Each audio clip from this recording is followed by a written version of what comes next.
I didn't realize I was the family ATM until I tried to stop. It started years ago, small enough that it felt normal. My mom needed help covering groceries one month. My dad's car broke down and he was short on the repair. My sister's credit card got maxed out and she was panicking about interest. I had a steady job, no kids, and not many expenses, so I helped. That's what you do, right? Every time I sent money, they said the same thing. Just for now. We'll pay you back. You're a lifesaver. They never paid me back, but they never said thank you either. The help just quietly became expected. By the time I was 24, I was covering phone bills, insurance gaps, random emergencies that somehow kept happening only to them. If I hesitated, my mom would sigh and say, I just don't know what we're gonna do. Like the solution was obvious and I was choosing not to see it. I started keeping track one night out of curiosity. I stopped when the number hit $21,000. That was more than I had in savings. The first time I said no was the hardest. My dad called and said their rent was short because of a mix-up. I told him I couldn't help this month. I just had my hours cut at work. There was a long pause on the line. Then he said, wow, okay, guess we know where we stand. After that, everything shifted. Family group chats went quiet when I spoke. My sister stopped calling unless she needed something, and when she did, the conversations felt rushed and polite,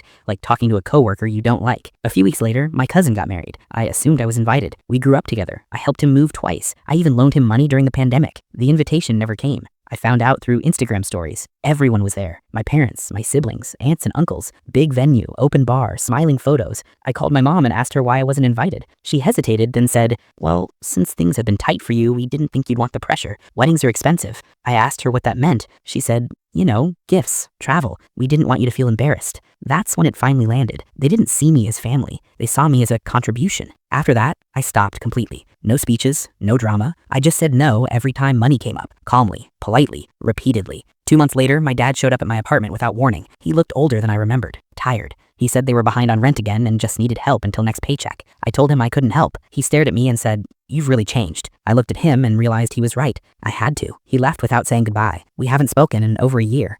Last week, my sister texted me, hey, miss you. Hope you're doing okay. No apology, no acknowledgement. Just the door cracked open enough to see if I'd start paying again. I didn't reply because I finally learned something I wish I'd learned earlier. Some people don't love you for who you are. They love you for what you provide. And the moment you stop providing, they tell you exactly what you are worth to them.